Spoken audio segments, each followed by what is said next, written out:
We have quite a lot of people, of course. I figured a lot of people would come, which is very important because today we're going to speak about probably the most important call we had so far with the community. Oh, sorry, Dan, you're good. Yeah, you just wrecked me, dude. You just mute me like. But the most important call, mute. I don't want you to speak. Yeah, shut up, Danny. So I was saying that this is one of the most important calls we will ever make, and I'm sure that this is gonna be one of those calls that will stay in the history of Popsicle Finance, and positively, definitely positively.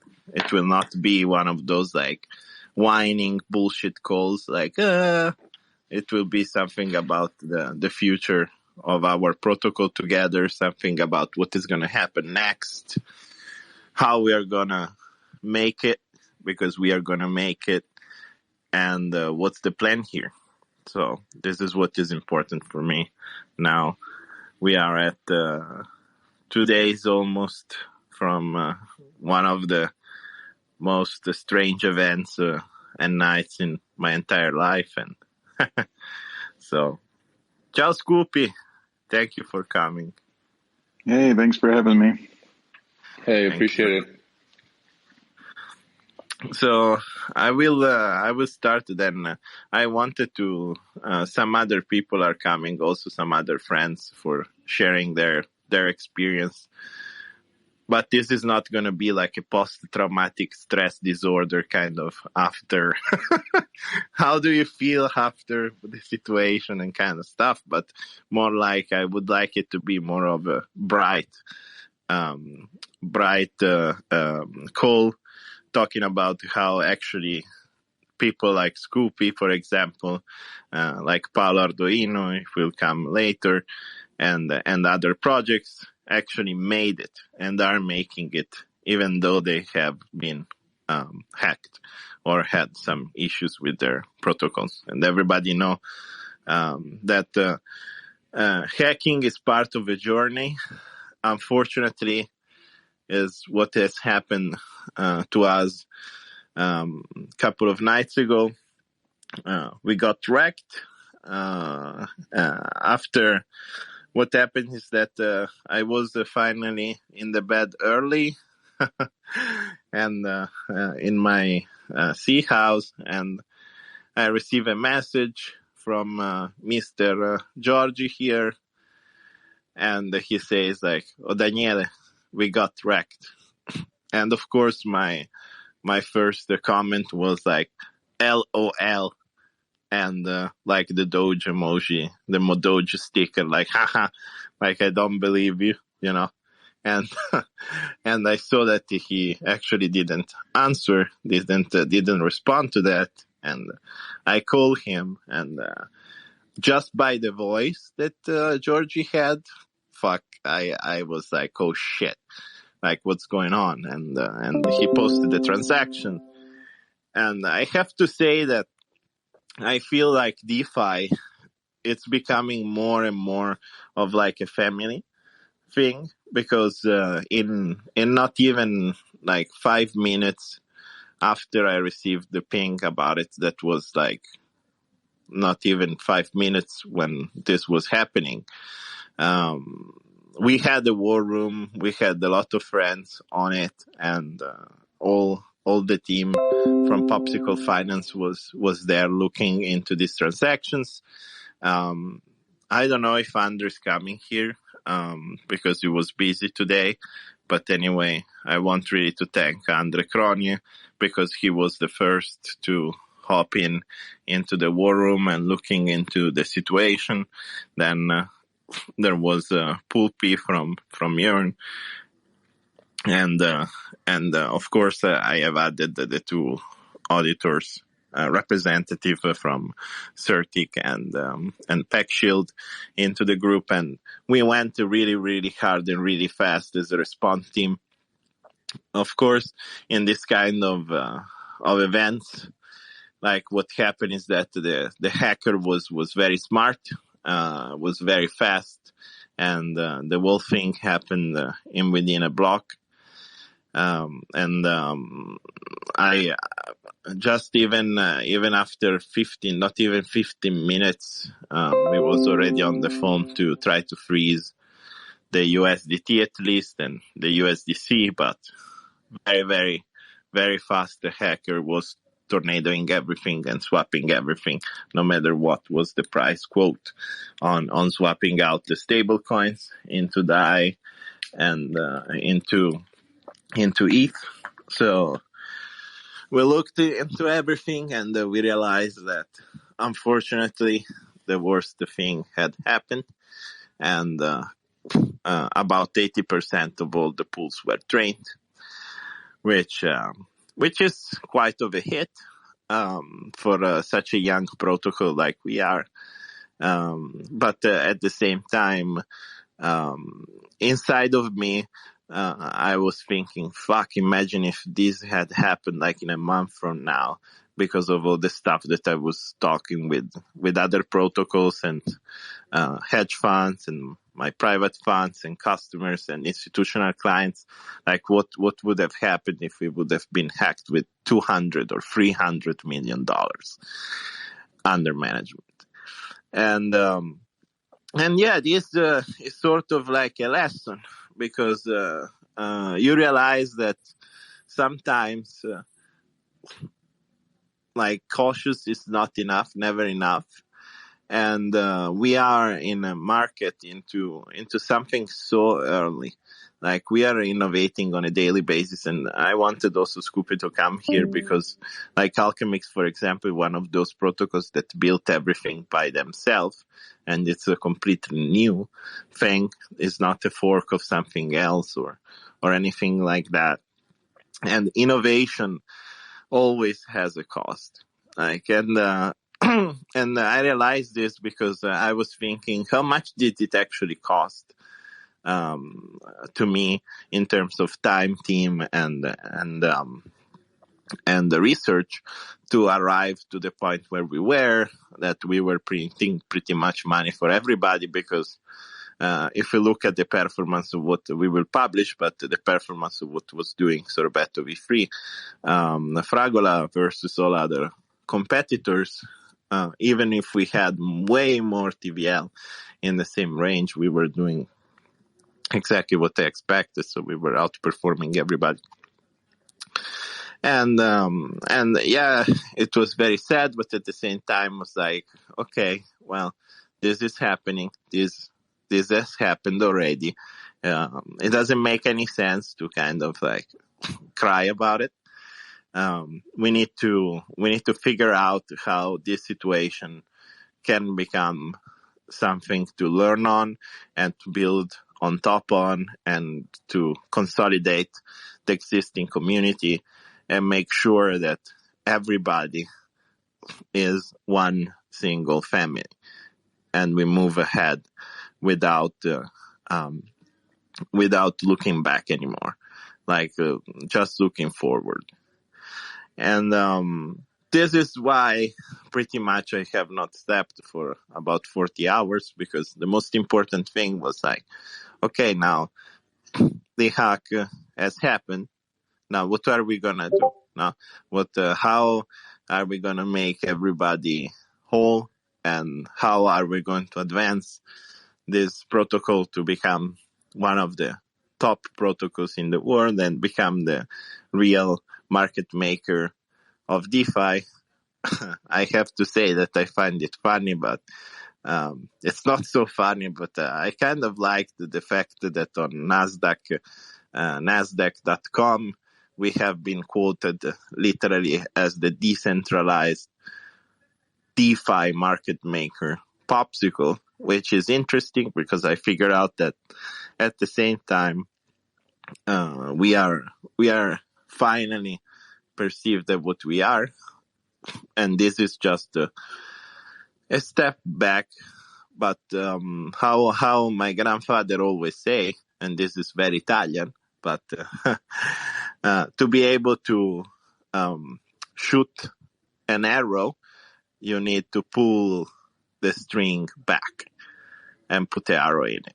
So there is some times in which you need this kind of things that set you back a little bit, because you need to start running back to the other side. So you need the space to be able to then launch to the moon, right? So I take the chance here to thank all the Popsicle team for the last couple of days.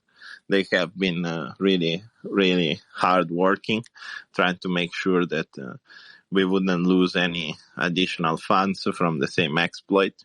It was not very easy to identify. There is Gupta or whoever from Sushi that had identified this bug, but this bug was identified like not a very long time ago, and was not really easy.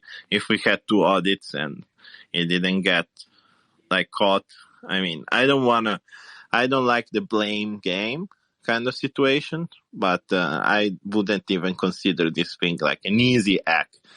Like, who says it's an easy hack? Ridiculous. If it was an easy hack, we wouldn't be running for a month with all the TVL that we had. So it wasn't an easy hack at all. And it's what it is, right? So then I think today what I really want to focus on is what are we gonna do in the perspective of security? How can we step up something that we considered before to be pretty good towards something that needs to be exceptional in the security terms? Secondly, I want to talk about how we are gonna give the money back to the users that have lost LPing. And third, I would like to remark a little bit on what the vision of Popsicle Finance is, and remind everybody how Popsicle Finance is going to look like in 1 year from now, and why today is just literally that moment in which the rope of the bow is in tension in the back and is just ready, just aiming. And that's where we are today. We are just aiming to, boom, just shoot that arrow and make it, right? So before we go into this, I invited Scoopy because I know it's very late for you, because I wanted to a little bit ask you, how was your process on innovation and security after the hack, and if the hack changed anything about how you guys at Alchemix handle this security stuff? Yeah, so we weren't technically a hack. It wasn't like an explicit problem with our smart contracts. The nature of our issue was from the deployment of them. And the deployment, basically, we have a vault adapter that takes people's assets and sends them over to Yearn and handles that. And that's like a module that connects to Alchemix. And when we were deploying it, apparently it tried to deploy 3 times, and each one has a different index. So it tried to index 0, it failed. Tried to index 1, and it failed. And it finally deployed to index 2. But it didn't show us any errors in deployment. We didn't know that happened until we did a stack trace after the fact, after the incident happened. And we called the wrong vault ID. We called vault ID 0 because we assumed it was 0 because it was the first one we deployed, but really it should have been 2. And because of that, it sent basically used all of the protocol's controlled value to repay people's AL-ETH debt. That ended up being around 2,500 AL-ETH. And And for Aleth to work, it needs to, be solvent. And this, made it completely insolvent. So we had to, restore that amount, or else Aleth would have to be abandoned. And we didn't want to do that. So in our case, like, it wasn't like a black hat that went in there and drained the funds. It was more like the entire community just got a giant, windfall. We rugged ourselves. Like, the protocol rugged itself to the benefit of the people in the protocol. And so, after it happened, a lot of people in our community is like, hey, I just got all this free ETH and it feels dirty. I want to give it back. And then it dawned on us, hey, why don't we just ask for it back? And we did. And we ended up getting a little bit over half of the amount that we lost, which really helped. Without that, we have around 5 million in our treasury that we had earned from protocol fees, and some of that was from strategic investment as well. And we still were able to keep the majority of our treasury even after buying back ETH to make it solvent. So that was really big in helping us, and it shortens our runway a little bit, but overall it's not like a death knell to our protocol.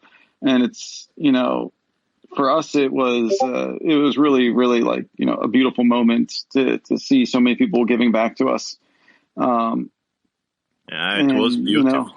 I think yes. I was in the war room with you guys that day, and literally, like, I'm a full disclosure, I'm a big bag holder of ASCX.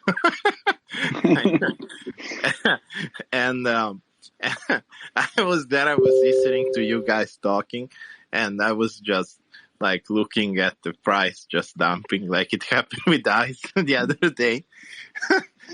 And and then I was thinking, like, when I saw that people, like, the power, this was also, I invited you for, because, like, communities are powerful, like, people is beautiful, and I think what happened there during the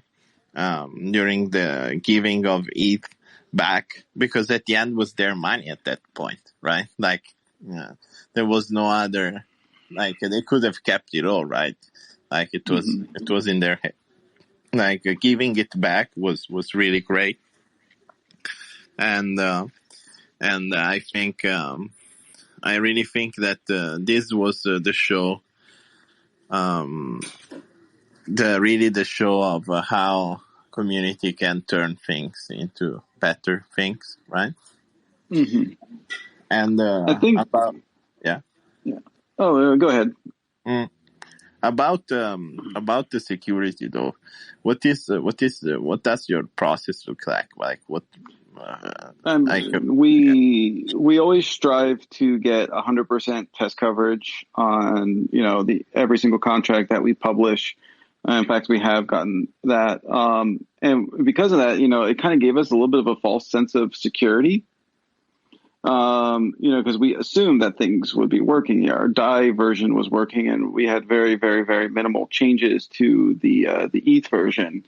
So that was it was audited, and we thought everything was fine, and it was just like a deployment thing. So what we're doing now, what we've learned from it, is we can't assume anything works as intended. So going forward, we're putting in like more sanity checks in every single piece of code that we write. So that way, like, we, can minimize our errors, and internally we've slowed down development because we were like in a push to innovate and go fast. And I think because of that, like, if we had inspected the deployment more thoroughly, we would have known that the vault ID would have been 2 instead of 0, and we would have saved ourselves like $5 million in that case. But it is what it is. So, like, going forward, we're just getting more code reviews internally from all the engineers that we have. We have a bug bounty with Immunefi, and they have found a bunch of like bugs, like they aren't like major bugs that can really result in users losing much funds, but they are good learnings that we can take with us to future, contracts that we develop and stuff like that. And I think it's just like that slowing down. Don't assume that anything here works. Assume that everything is broken, it's fucked up, and like that you have to just make it impenetrable. Because there's always going to be unknowns, but if you take longer and security take longer to review it, then there'll be fewer things that fall through the cracks. Yeah, and that's kind of the approach that we're taking is just slow down.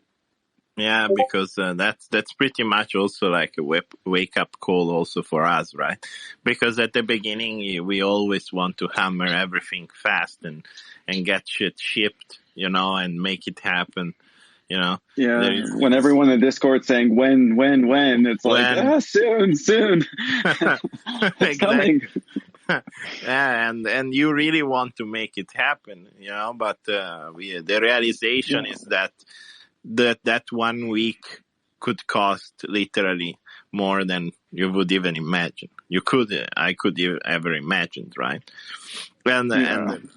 And the craziest part is that we didn't want to ship Fragola before double audit for this same reason. Fucking hell, and still, there is still that 1% or 0.1% chance that there is somebody better out there trying to fuck you up. Which is the insane part of crypto, no? I mean, there's also future EIPs that might change the functionality of something that might break your contract in the future. Yeah. There's always it's a lot of stuff to consider. It's, it makes me want to go with proxy patterns because you could patch things up, but also I feel like proxy patterns also, give, present huge trust assumptions. And we tried to make our contracts immutable, so we couldn't change up the logic in them, so people could trust us more, and it would be immutable, and because that aligns with our ethos. But it's always a balancing act of innovation versus carefulness and security. And we were very fortunate that our first deployment with the DAI Alchemist was didn't have any major issues. There's been no loss of funds in that at all, and it's been working as intended. And Aleth is now working as intended and is good, but you never know. There could be something hiding in there. You just gotta do the best that you possibly can do. We're building our DAO in mind, learning from Aave and how they have their security module. Where the stakers have a little bit something at stake, and if there's a shortfall event in Aave, stake Aave holders will be slashed, and that's something that we want to incorporate into Alchemix eventually. So if that does happen, we do have a contingency plan. We have a way out. Yeah, I by the way, I didn't use the Al ETH today. For leverage my ETH. Nice. It's a good day to do that. It's yeah. So thank you very much, Scupy, for coming. It's always a pleasure to talk with you, and I think that it's showing how much of a struggle is the day-to-day security part and development in this space is probably underrated, in my opinion. People have such a high expectations when, and then the management in between the security and the production and how things fast needs to be done, etc., is probably the most difficult balance for any project that is actually innovating right now, right? So, so this is really the difference in founders like you that really want to make the best for their users, and no matter what. Even forks are dangerous though, and risky, because there's a lot of DevOps stuff that happens behind the scenes, And if the team isn't competent or well-versed in the contracts, like as much as like, the original team who wrote them, then they could mess up a parameter or, mess up an operation. And then that could lead to problems. And you've seen that with like, all the different Yearn clones out there. A lot of them have been hacked. Yeah, I agree. And also, but by the way, Yearn makes so many different contracts within each other, like that they are dedicated for each individual person in the team, that at the end of the day, I think it's becoming unforkable, Yearn, to be honest. Like, unless you are even within Yearn, not everybody knows what everybody else is doing, in my opinion. Like, it has become really, really big. Like, some of these protocols, I agree, like the forks are very dangerous. I'm very, very much agreeing on this. Well, thank you very much.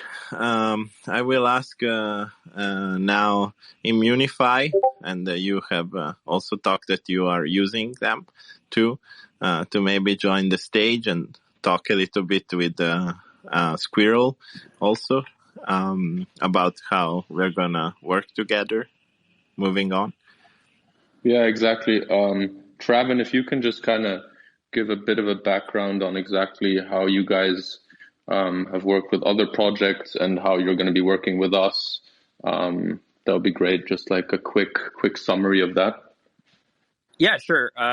First checking, can you hear me clearly? Yep, we hear you. Yep, perfectly. Perfect. Awesome. Sorry, it's my first time using this. Hi, everyone. Yeah, I'm Travin Keith, one of the co-founders of Immunefi. We're a bug bounty platform focused around crypto. As Scupy mentioned, the Alchemix bug bounty program is on our platform as well, together with over 100 other bug bounty programs.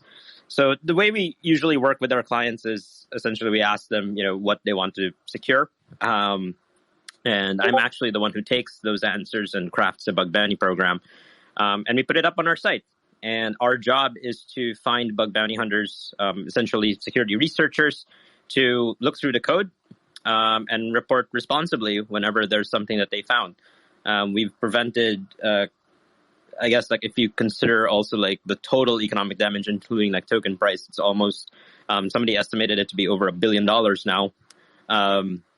But yeah, we've done quite a lot of work around the space in terms of not just attracting security research, but actually also kind of encouraging them to learn more about smart contracts, about DeFi, about blockchain in general, through our White Hat Scholarship Program, because we've found that a lot of web and app hackers are actually quite interested in getting into this space, but have day jobs or something like that. So what we've done is literally just ask them, how much would it take, to get you to just sit down and learn about this and become a security researcher around smart contracts? And yeah, we sponsor them and we kind of help them in their journey to grow the space, because there's quite a lot of projects coming up and there's not enough security researchers, so it's in our interest to grow that.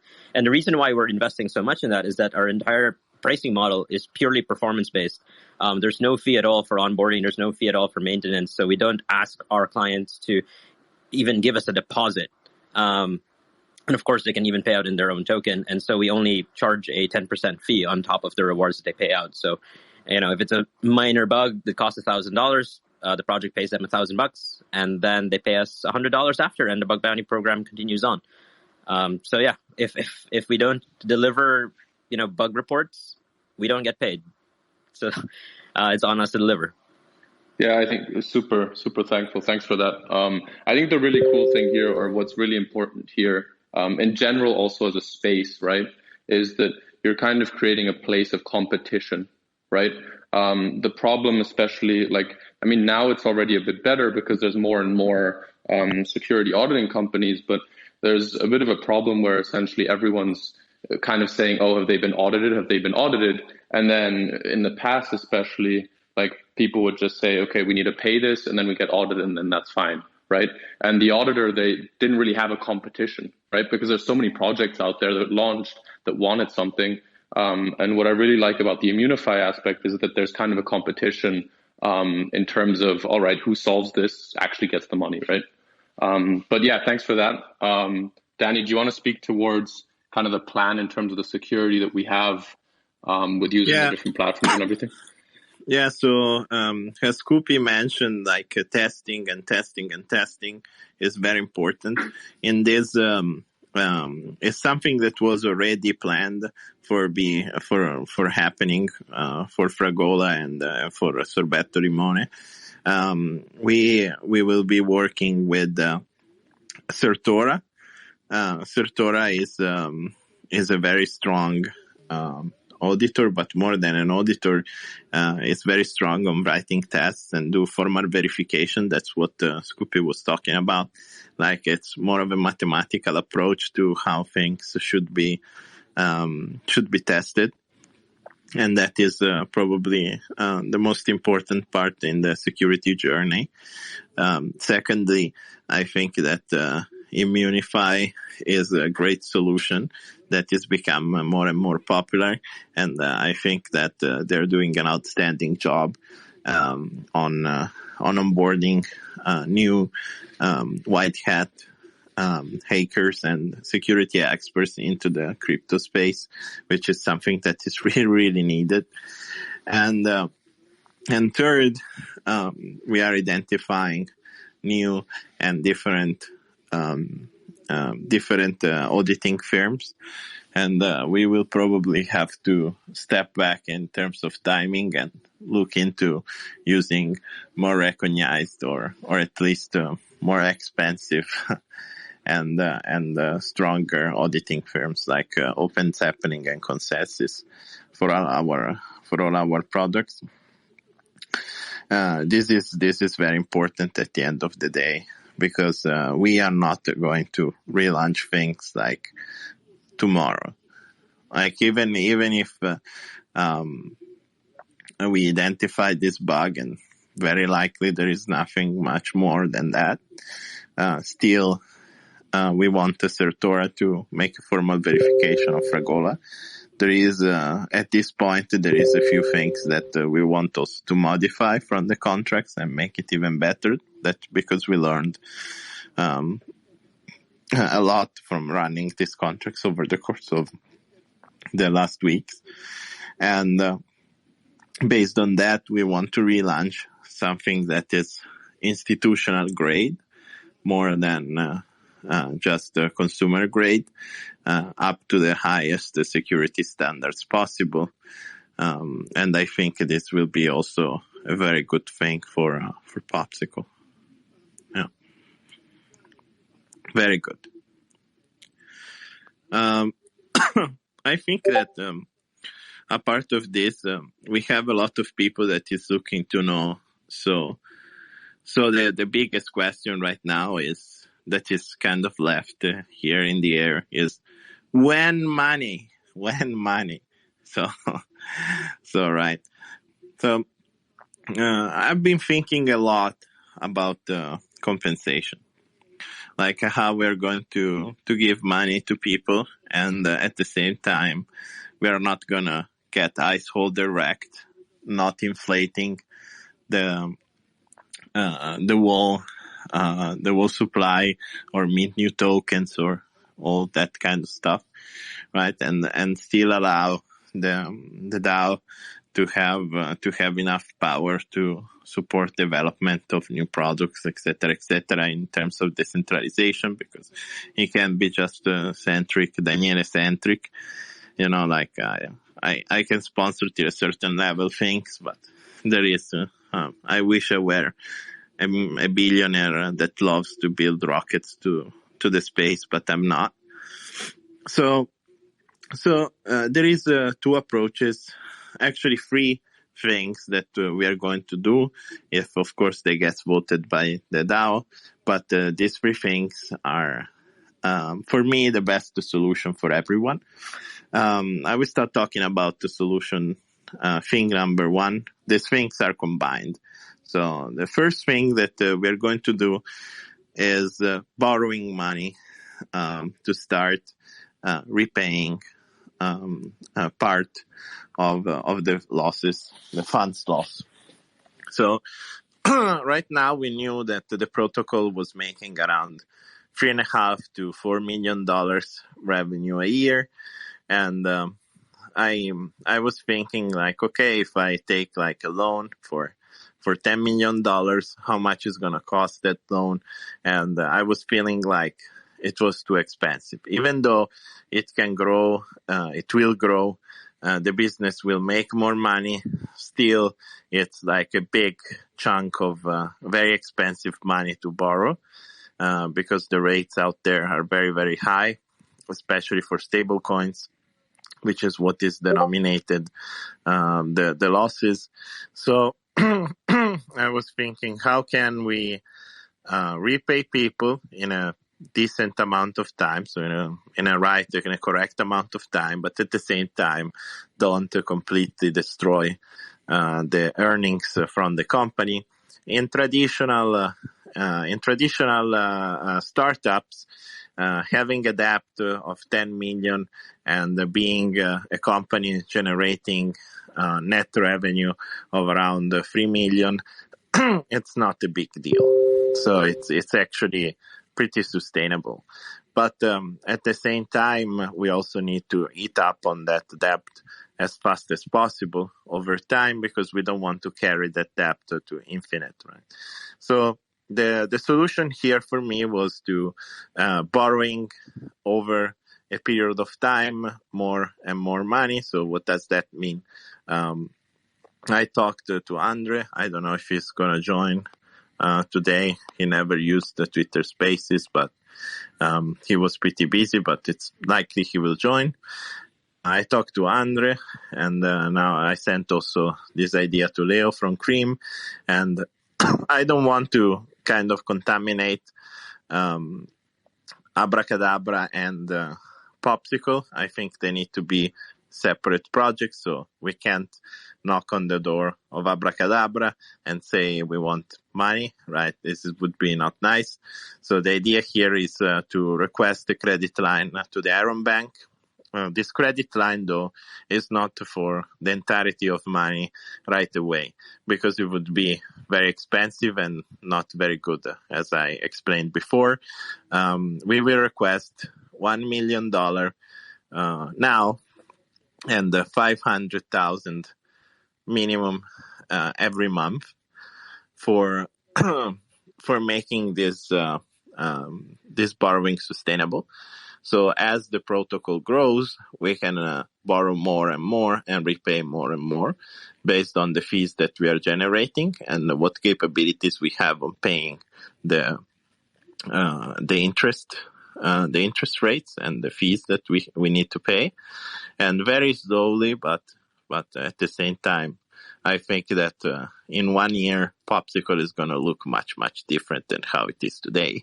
So I think within a year, we will be able to repay the majority of the outstanding debt that we have with both the Iron Bank and with the holders that lost their money LPing. Secondly, because I wanted to align also who lost money. We 75% about of the people that were LPing were not also ICE holders. So I decided to pledge 1 million ICE that are my own towards giving it back progressively over the course of a year to the LPers. This means that even if it's worth more than the money that they get compensated, it doesn't matter. And I think they will be worth more than that. So the idea here is that between the Iron Bank loans, being able to repay them progressively, so we don't also request too much and we don't hit too much on the APYs or the APRs of ICE holders that will still have money to be made by staking, and together with the 1 million tokens that I'm giving away, we should be able to, within a year, to repay 100% of the money that has been lost. Now, we will set back also some, if it doesn't happen, we will set back also maybe some additional ICE tokens. But this, I think, should be looked at in 6 months from now to see where we are at with the repayments and with the price of the token. I'm very, very bullish on this, on ICE. I think that we are very early right now. So I think that we will cover everything with even just the 1 million there. But if not, still, we were a very successful generating protocol, and we will be also in the future. So even much, much, much more.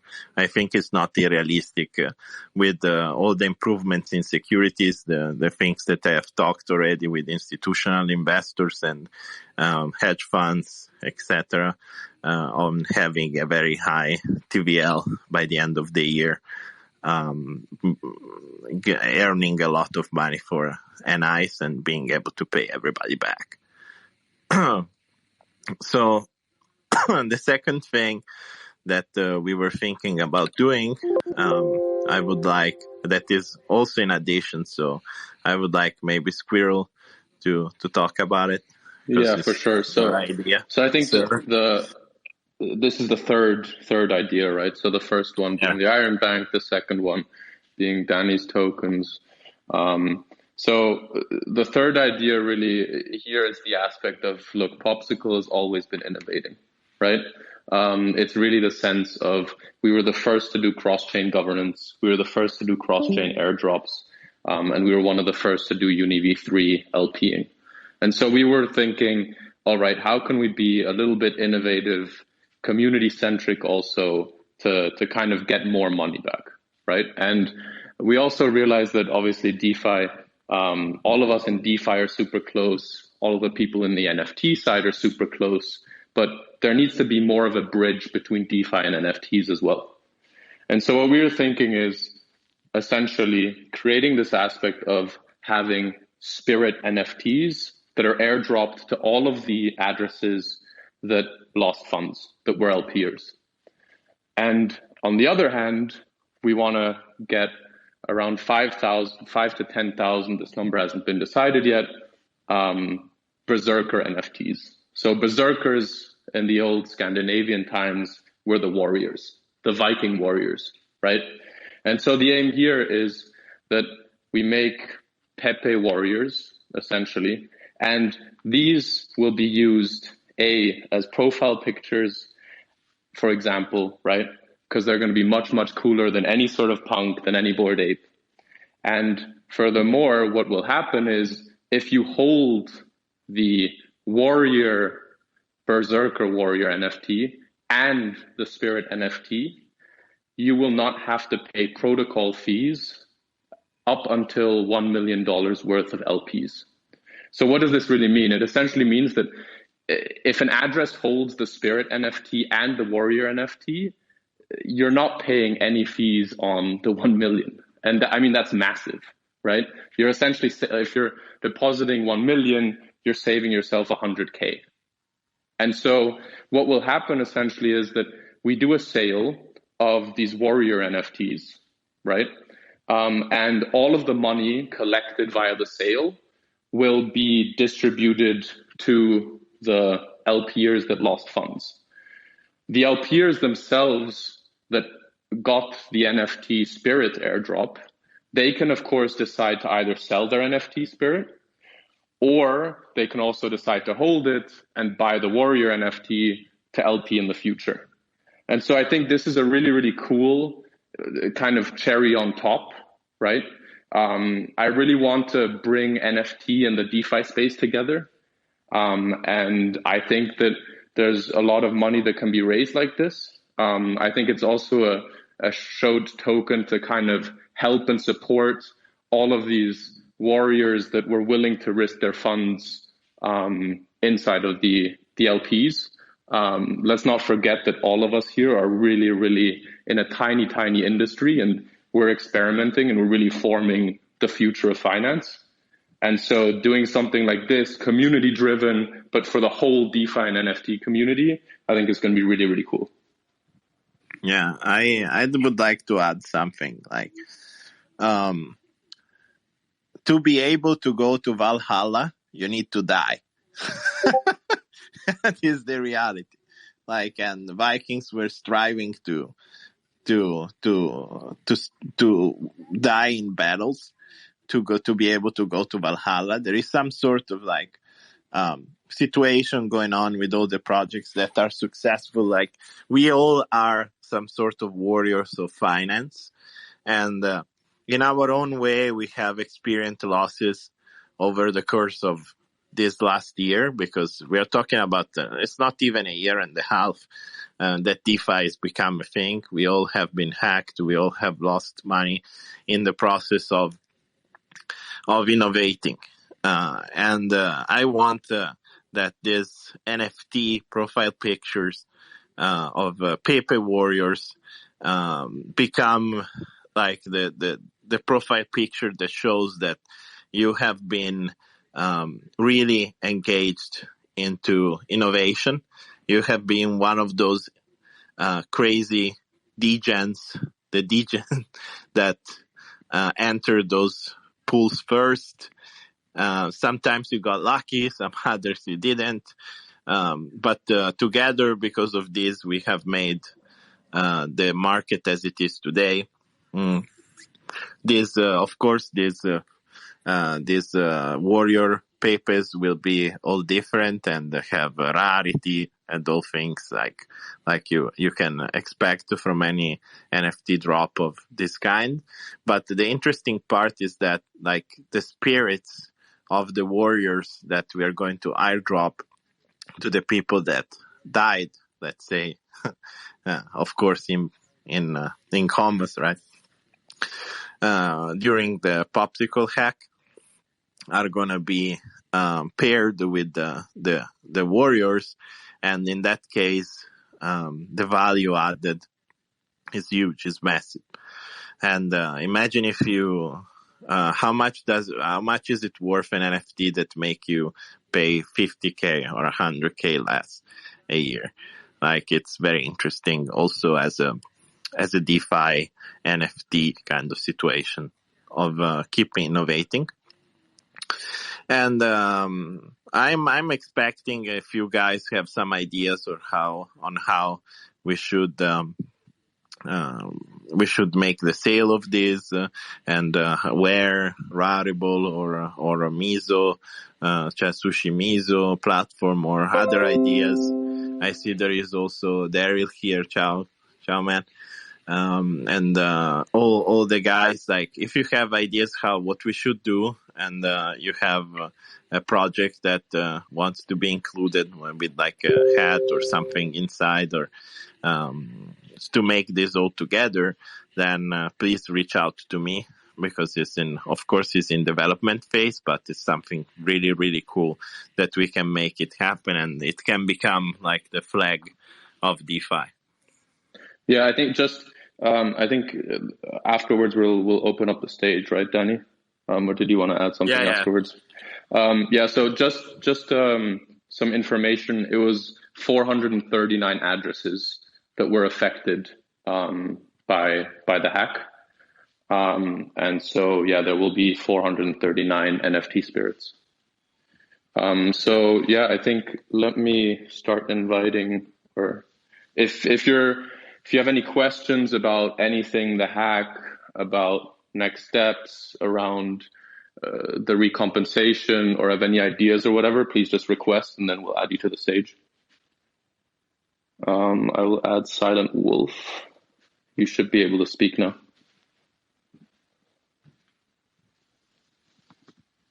Hey, Silent Wolf. Hi, yes. Just a quick question. So for going forward, is there any consideration of maybe purchasing insurance for the platform or something of that nature? Yeah, so we have a Bridge Mutual, right? And I saw comments on Discord about like making it very, very easy to do so. I think in the next version of the UI, we are going to make sure that it's highlighted and included and very easy to be able to purchase the insurance directly from the UI. Like who did have insurance? There was one guy that did it, and he got his money back. Thank you. Well, welcome. Thank you, sir.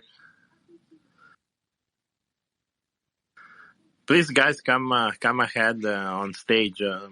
Shoot your questions. If you want to vent and say "motherfucker" or whatever, come here and tell me. It's no problem. I love you anyways. Jaded, you can speak now, and I'm adding Fax Quinn as well. Hey, Jaded. Hey, can you guys hear me okay? Awesome. Yep, we're perfect. All right. Motherfucker. There you go. I said it forever. Yeah, I love you, man. Let's go. Motherfucking piece of shit.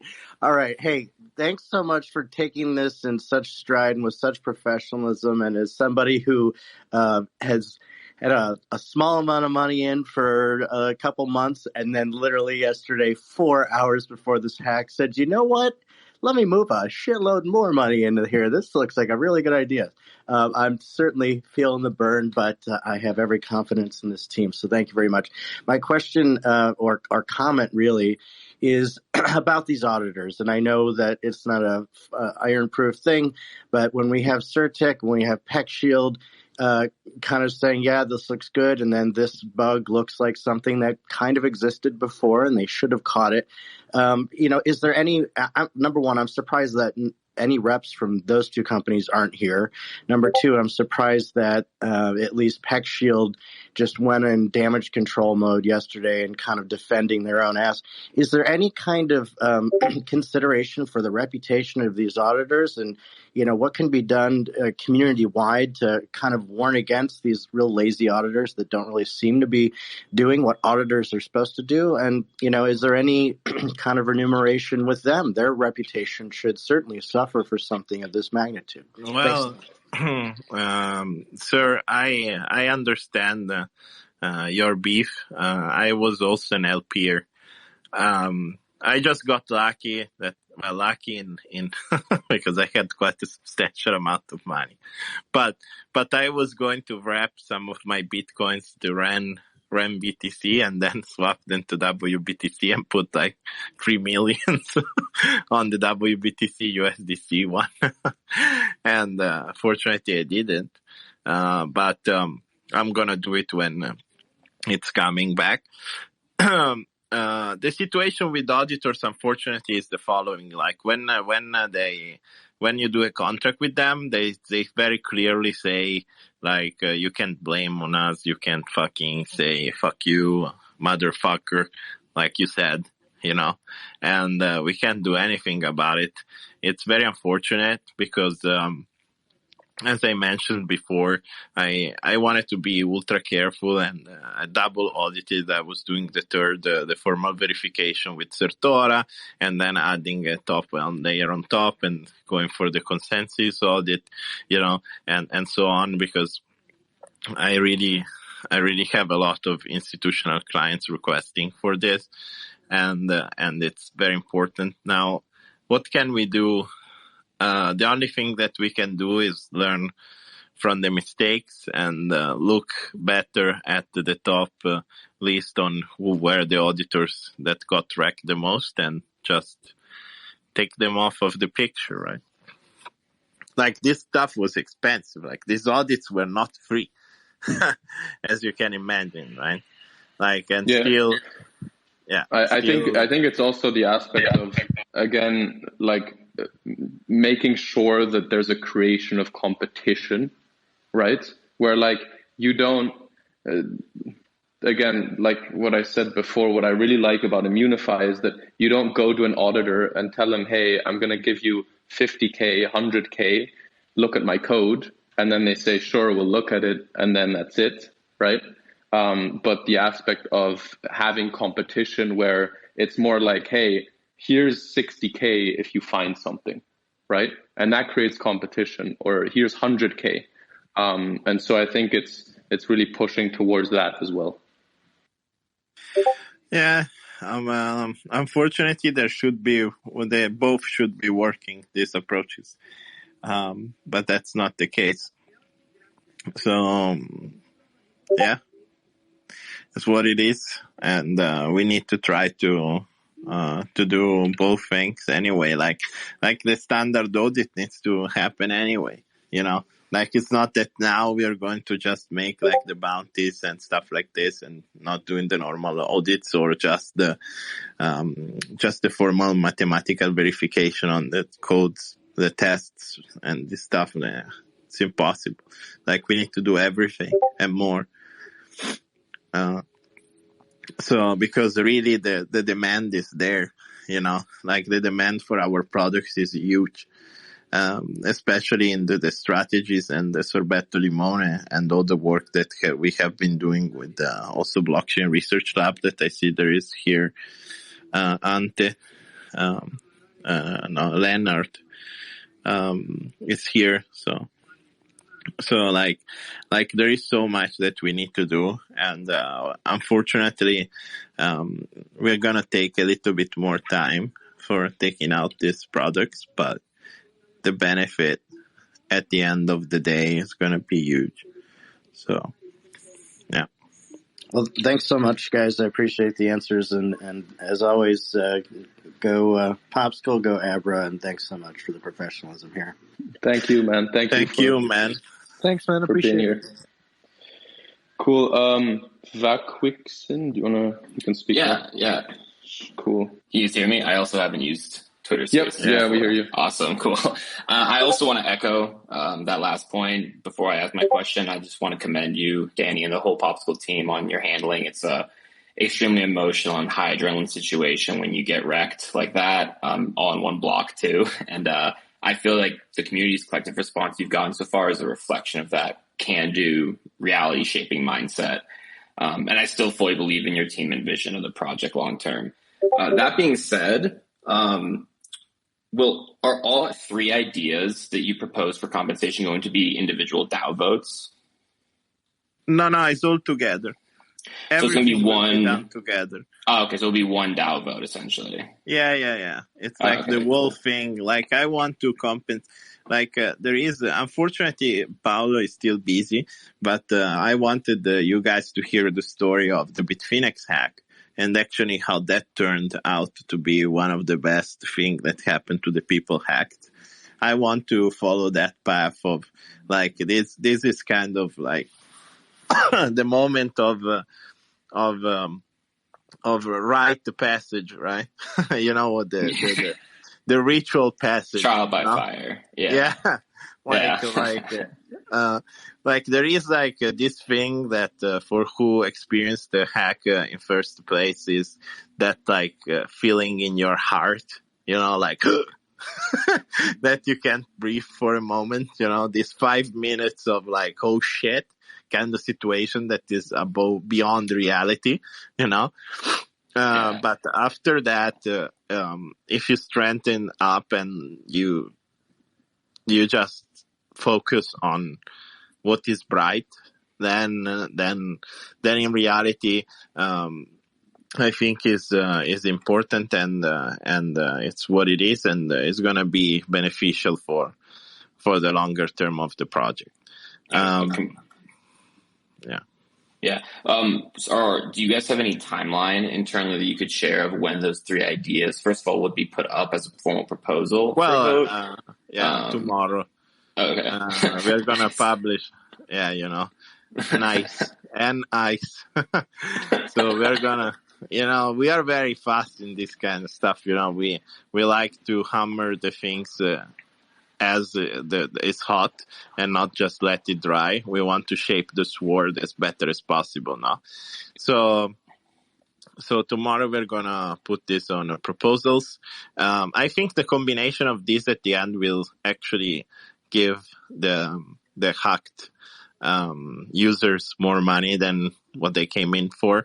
And I think it's correct because it has to be compensated also on a moral level, like on a psychological level, like because it kind of fucking sucks. I didn't really process how much money I've lost there yet. So I feel like it's important that we bond into this, and we turned those everybody that was an LP into one single spirit warrior family, right? And in the future you will be able to also use Sorbetto with the 700 million audits and formal verification and fucking whatever. Like, if I need to pay like the Russian mafia, I will do that. Like, literally, like, to make sure that we don't get hacked, we will do it. But at that point, being safe and say, okay, now I can LP, I can make my money back. They are still paying out all the things that I have lost. I'm getting more because ice is pumping and is mooning and everything is fine. And I have faith in the protocol, and we're going to make it. Like, that's the mood that I want in 6 months, right? Like, in the DAO proposal that goes up then tomorrow, will that include details on how the actual drips will work or how the claiming functionalities will work for exactly. those? Yeah. Okay, cool. We'll have everything in a Medium post essentially. A quick follow-up. Yeah, a quick follow-up question on that too. Then from a tax loss harvesting standpoint, because we obviously have these PLP tokens that, at least for US-based users, I'm not sure how the regulations work in other countries, but when we exchange for the PLP tokens, that was taxable. And then if we were to like send our PLP tokens to, I guess my real question is, can we just send it to dead? Can we just burn our PLP tokens at this point? We will burn the PLP tokens, and we can just say that they go to 0, right? And in reality, you're going to receive a stream, right? To the address. However those streams work, I guess my point is, it would be very beneficial if they were done in a way that the users are the ones who decide when to claim them, for example, if it's something that's vested like that. So that, okay, awesome. Cool. Yeah, we're definitely going to set up the streams like that. But you essentially decide when you want to claim. Exactly. Okay, sorry, I have just a couple more. Appreciate your time, guys. Do you have an internal date yet? Obviously, there's a million moving parts, or even a target of when you're trying to relaunch these contracts? No. Understandable. It's basically security reasons, right? Right. As Danny said, like, we're building in, like, we're A, going to fix the problem, and B, going to do some updating as well. And likely it goes then to the first auditors, then to the second, and at the same time we're launching Immunefi and all of these. So there's a lot of moving parts, so we can't really set a date. Yeah, I'm in the meantime, I LPing in the dark, earning all the APRs by myself. Like, while you guys wait, I'm making it back all in 1 month.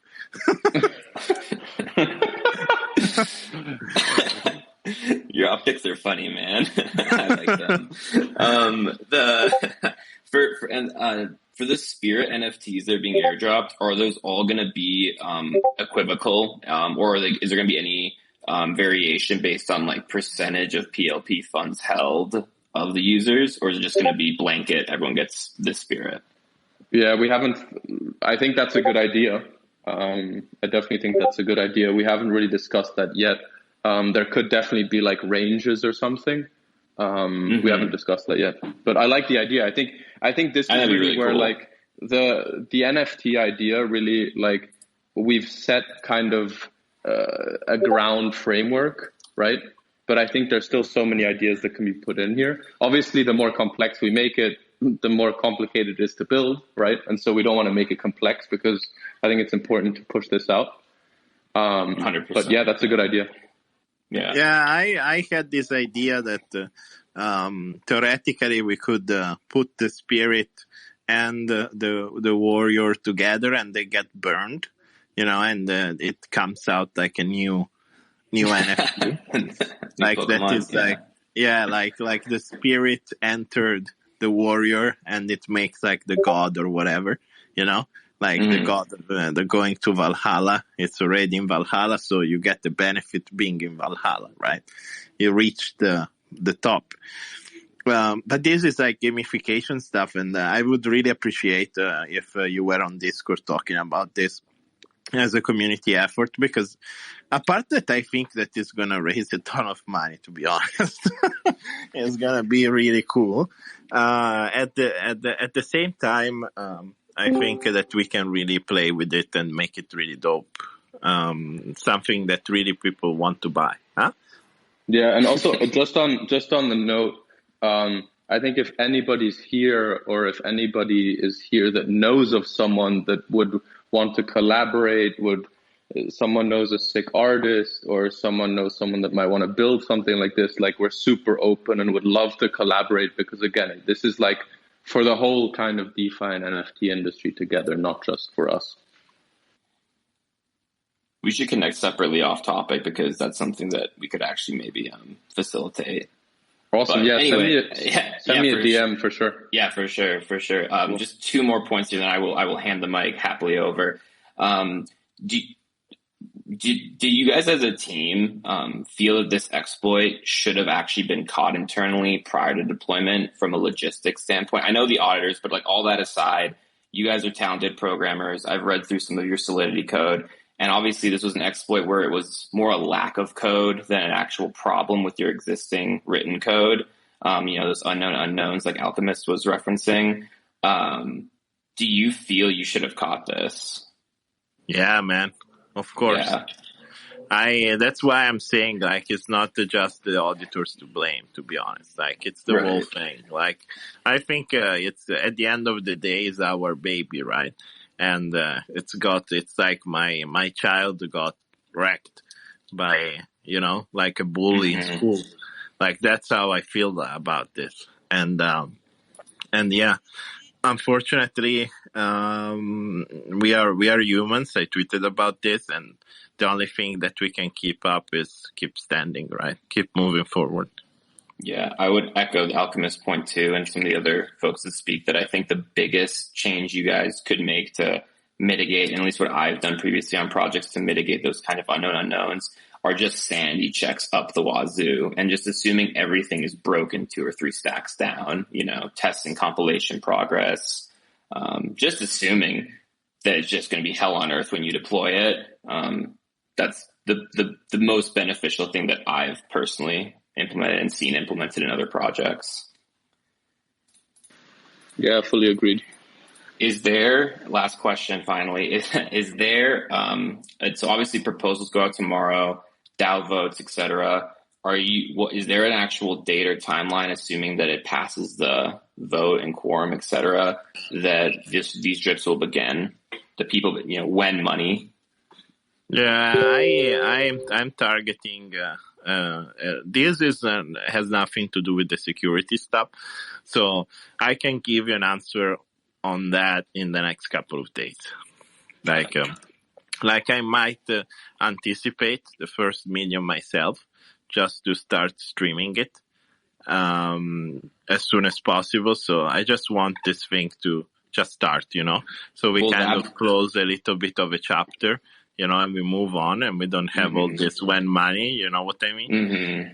Like, will you be, when you say stream, as far as that loan goes, and the $1 million into $500K a month, is that going to be still something that's claimed by users then, or is that going to be claimed by users? Okay, cool. You said stream, you scared me. Okay. Yeah. No.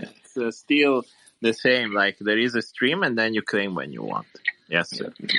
Awesome. All right. Well, thank you guys so much for your time. Again, I really commend you on your handling of this, and I'm really excited to see where you go. And I'll shoot you a DM about that art side of those NFTs. Perfect. Too. Awesome. Yeah, Thank just you. DM Thanks, me on guys. Squirrel Crypto. Got awesome. it. Yep. Thank you. See you. Ciao. Brian, do you want to speak?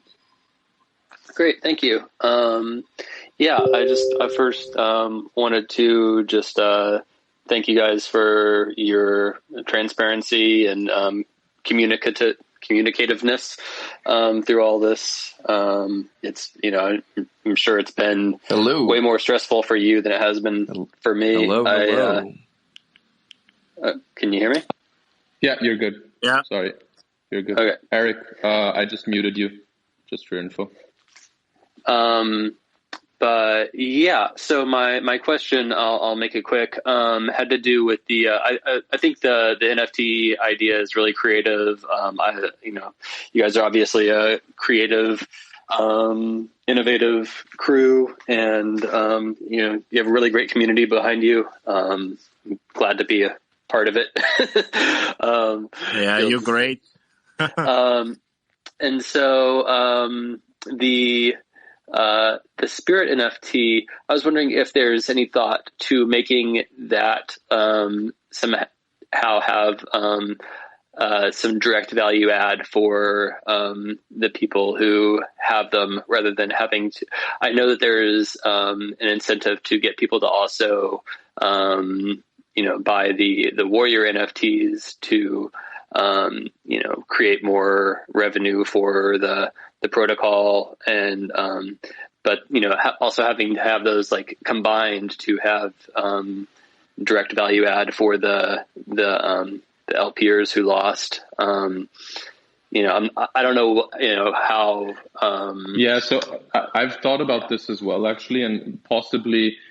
And again, like open to ideas, right? Would love any sort of ideas. One thing that I was thinking about is kind of having a first entry ticket into new products, or into obviously if you're LPing, right?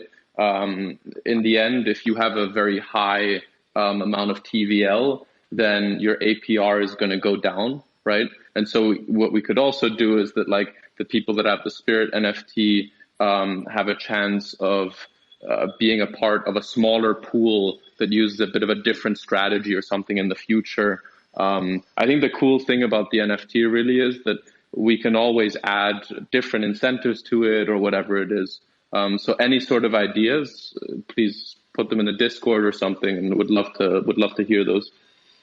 Great. Thanks so much. I just wanted to plant a seed about that because, I don't know if I'm going to be able to afford one of the Warrior NFTs. I don't know what those are going to be going for. And, I just wanted to plant that seed, yeah, absolutely. Thought. No, it's cool. Okay. Yeah, I think it's going to be an interesting dynamic, right? In terms of people buying the Warriors, but then maybe not that many LPers actually selling the Spirit. And so how is that going to work out and everything? So I think it'll be an interesting dynamic.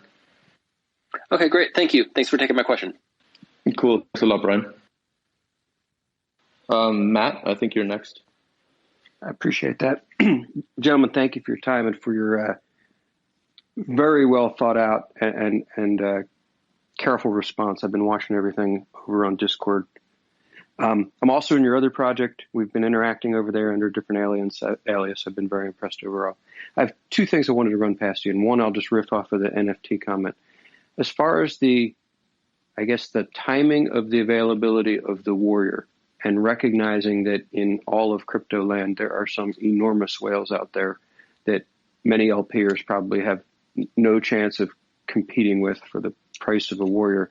I guess this is a question as well as an encouragement, is just what can be done to try to give, some ability, I don't want to say an assurance, but an opportunity for those that are mere mortals in crypto land to participate in the acquisition of the Warrior if they're in possession of a Spirit.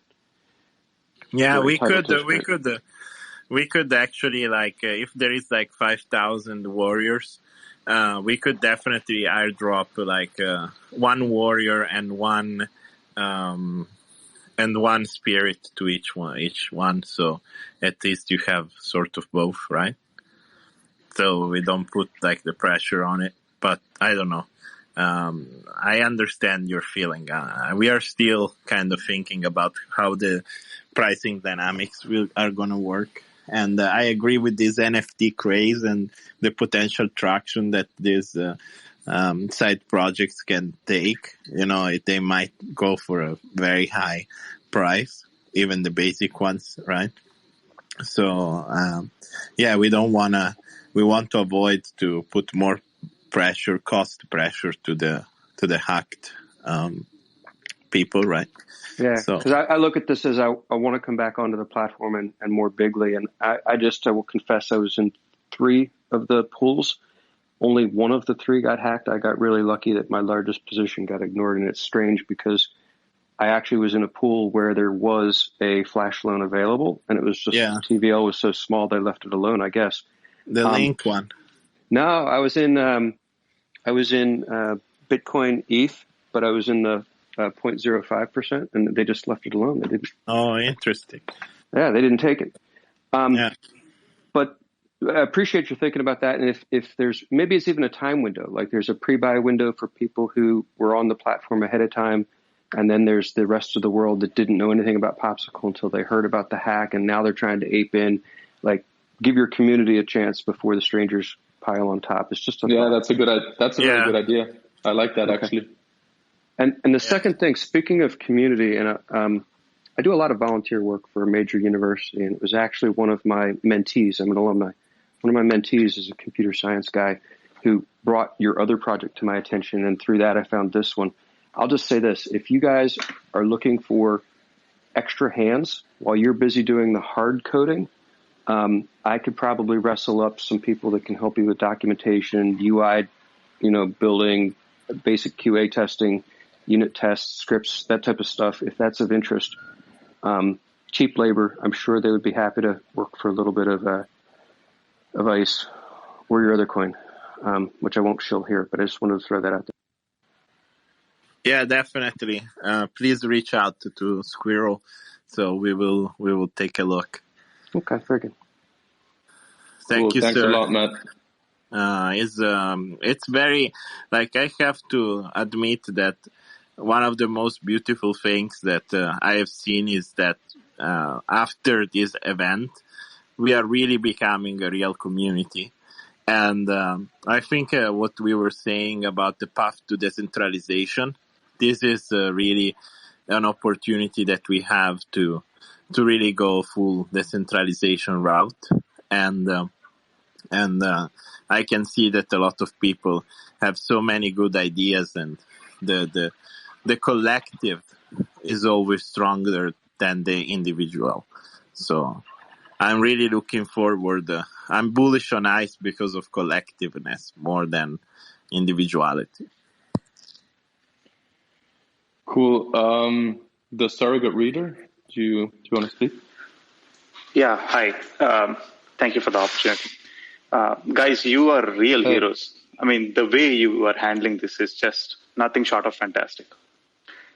With that said, it's extremely infuriating and frustrating that folks in this crypto land, that they're shooting at their own feet. I mean, hacking, and then I saw your Medium post. It's very infuriating. But I guess this is the reality when something is early. And I guess we have to put up with these pains, like you have mentioned, and that only makes us stronger. And it is really making us stronger as a community. And you guys are being phenomenal. One thing that I wanted to check with you guys, I kind of joined late, so I don't know if this is one of the things that you were considering. In Alchemix, I don't know if you're aware of this. They had this voluntary, a page where you can voluntarily donate ETH. So are you guys thinking something like that? No, I think that between the NFTs, the loans, and the eyes that I have given, in within the 12 months, we're gonna be pretty well compensated. Like, of course, like in 4 to 6 months, if we see that things are a little bit tighter than what we expect at the moment, then I agree on taking maybe part of the treasury. Like, what I like about this solution that we just we propose is that we are not diluting any ICE holders. We are not taking all the fees from the revenues that we will be generating again soon from NICE holders. We are taking just a part of it, and we are taking it slowly. Like, we still want to have those juicy APRs on the NICE, right? Right. We don't want to like fuck all the business up completely, but at the same time, making a top priority to deal with the wreckage that has been done by the usual flash loan fucking shit that I hate.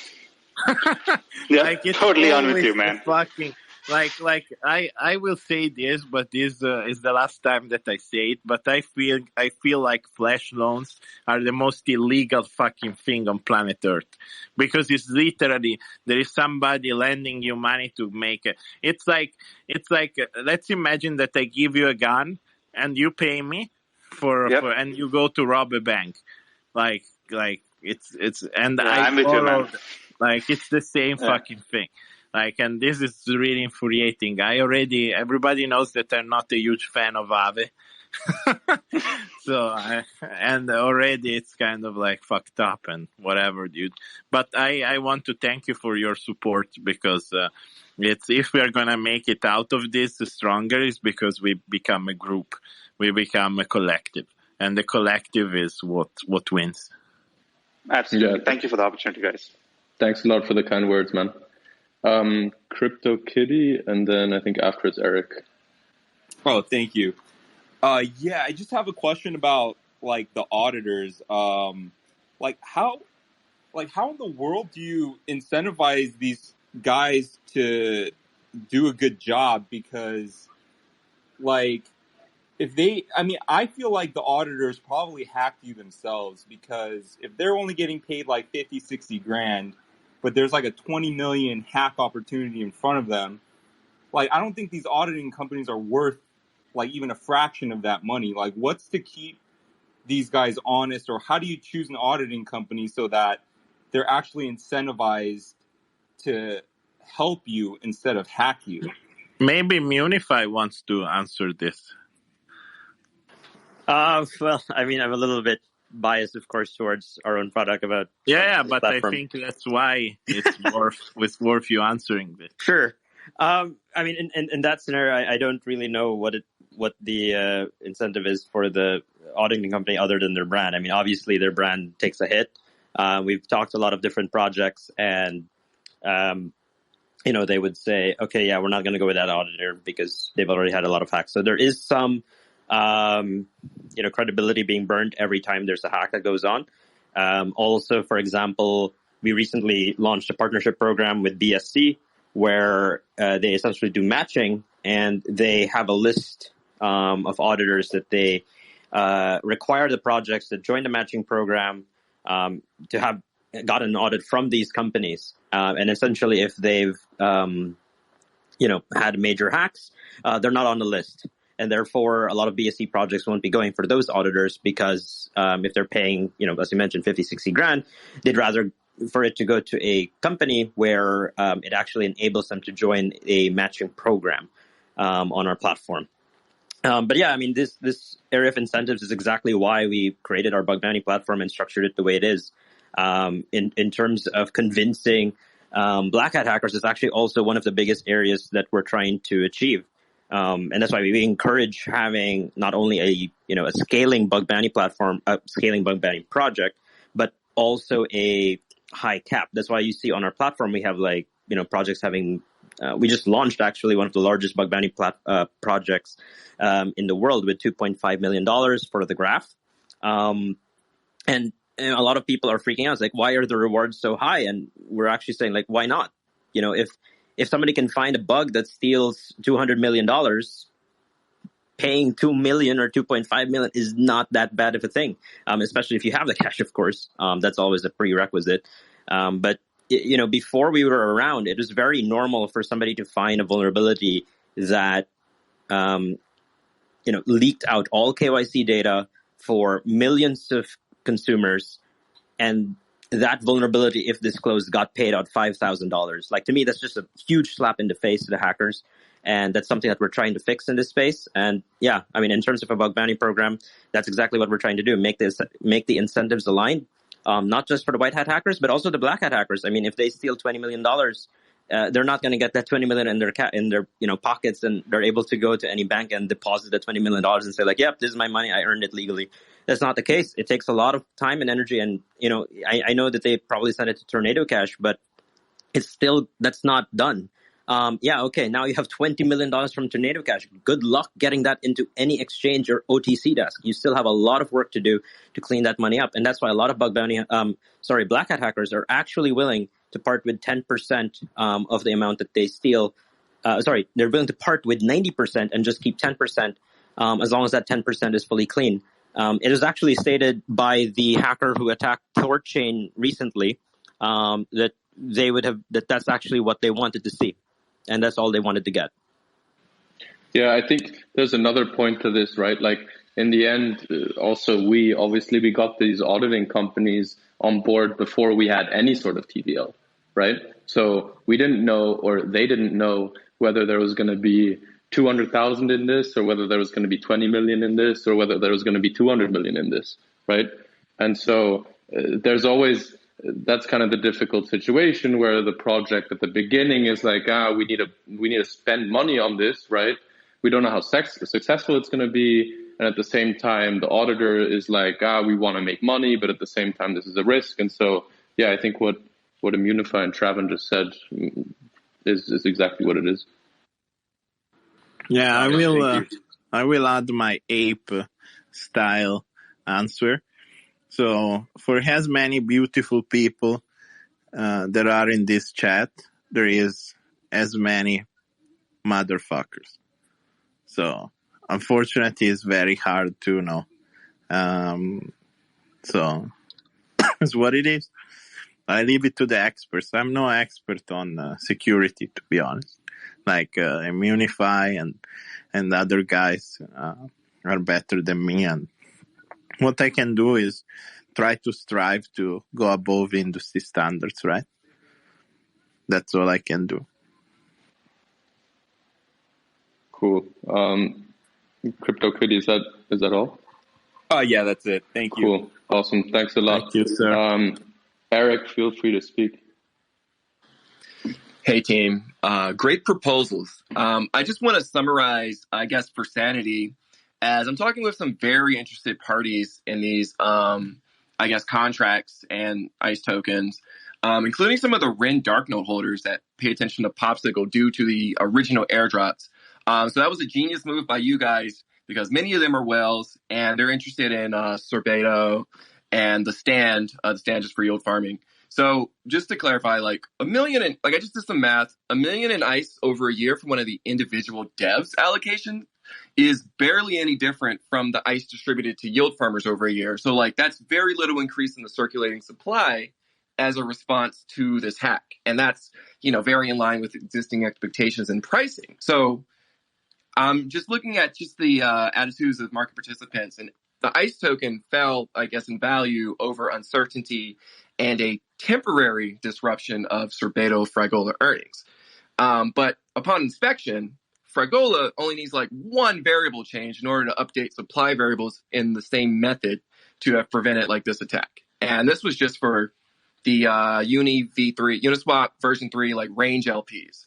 So any user of a relaunched Fragola would earn from the normal, activity on Uniswap within, I guess, those pricing ranges. So I know you guys have to do audits and stuff, but it seems like, a relaunched version of this wouldn't really cause too much trepidation among people that heard negative things about Popsicle. It's this will already be attractive and you guys have to do your testing, but it'll work. But then your normal roadmap, the ICE token was trading at a premium over the idea of future, I guess, Fragola earnings. But you guys haven't even launched Sorbetto Limon, which only, I'm assuming, functions on Uniswap v2 clones on other blockchains.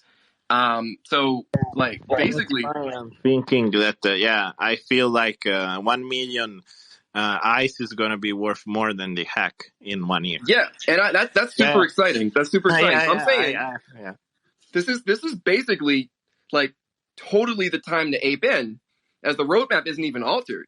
ICE traded in this range before there was just a little bit of Fragola earnings for the NICE people, but you guys have already had more time to already push forward on other parts of your roadmap, even if they haven't launched yet. So this is I'm just really impressed by where this is going. But is my perception, I guess, close to accurate?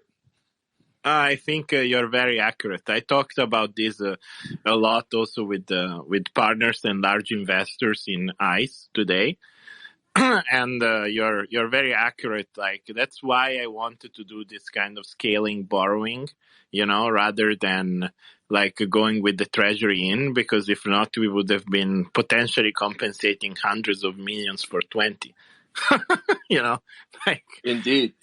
So, okay, yeah. well, I mean, that was just a summary, maybe a little obtuse if people aren't that technically minded, but it's just a summary, and I think you guys are on the right track.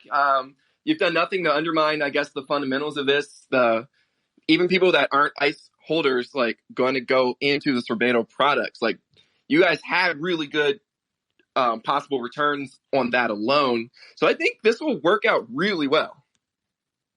I think that of course there is a part of what people are looking at is how we are handling this hack, in my opinion, and the security for the future release of our products. But the fundamentals of ICE are unchanged, because we are not diluting anything. Like, realistically, we are just taking a part of the fees that are going to get earned, and the projection of that is to be quite a substantial amount of fees earned by ICE holders, and move them towards paying a borrowing cost before even repaying. Like, you don't need to repay all the loan that we have all this year, right? You can just pay the interest fees, and kind of like any other company, you know how it works. Like, you don't take the debt and pay it right away. You can have like a startup kind of phase in which you pay just the interest rate and you reimburse a little bit of it and stuff like this. So we can really manage this kind of debt. Like, for a company in the traditional world that earns, like, it was earning projected almost to $4 million after a month of launching a product, dude. Like, and it was growing like crazy. And it's not even, it's a fraction of products that we have in mind, and we have stuff already done. We have the impermanent loss ready, and at this point it's unaudited because PackShield did the audit. So, so I would consider it unaudited, but we have the Sorbetto Limone that is ready to brrr. We have the strategies from Blockchain Research Lab that are producing insane cool shit. And we have these institutional products that I'm designing for, that are in between options and LPing for smart coverage. We have the API ready that I was using and testing for dynamic coverage of Ethereum USDT pool. So with futures market, we have our partners. I never disclosed, but we are working with for treasury management, with the Perp protocol for managing their B3 positions for the V2, and all these other projects that we are working on for the future. Additional, there is my hedge fund that is ready to pour money in there. There is a lot of stuff going on. It's very unfortunate that this happened, but at the end, it's better that it happened now, to be honest, than in like a month. Agree. Like we would have been really wrecked in a month, to be honest. Like, that could have been like a real hit.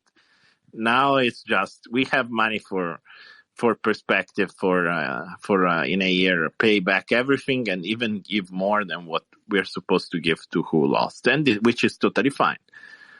Okay. This one should be easier to answer quicker. Last thing. Can you clarify, the person that had an insurance policy on Badger DAO who did get paid out, was that close to or more or whatever of 50K. how much they put in? Yeah, 100% of what they put in. Perfect.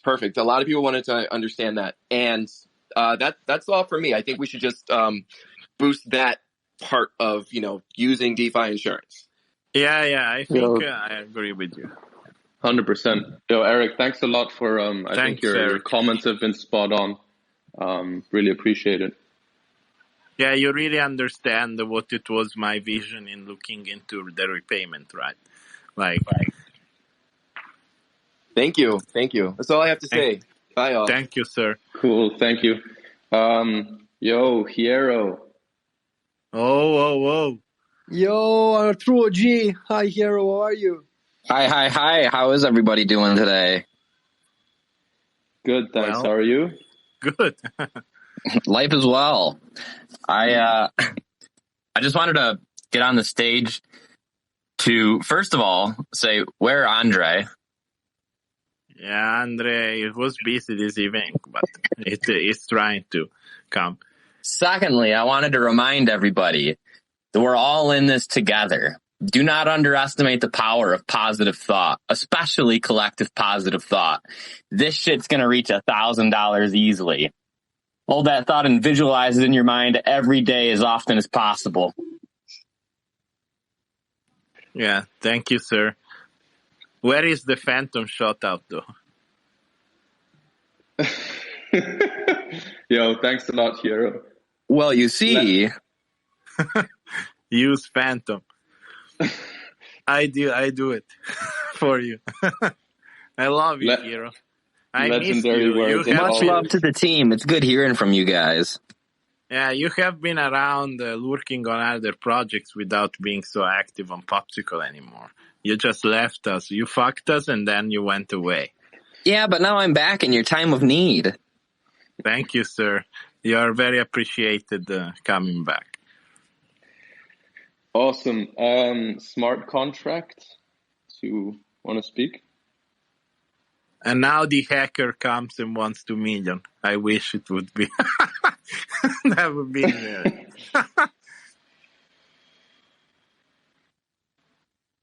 Smart contract, you're muted. Dude, if it was the hacker for real, he quit, dude. No! Daddy, you spooked him. Damn, you spooked him. I told you, don't spook him. No, come back, man. Please.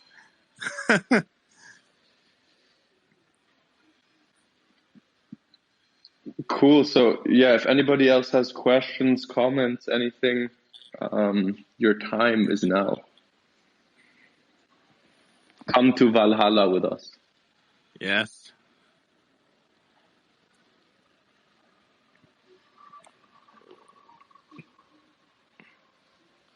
All right, I guess. Did we record this AMA, sirs? Yep. Yes, we did. We've recorded it. Yep. Thanks, Madroni. We will be posting a Medium article to summarize kind of everything that we've discussed shortly after this. And then we will post the governance proposal and everything sometime tomorrow.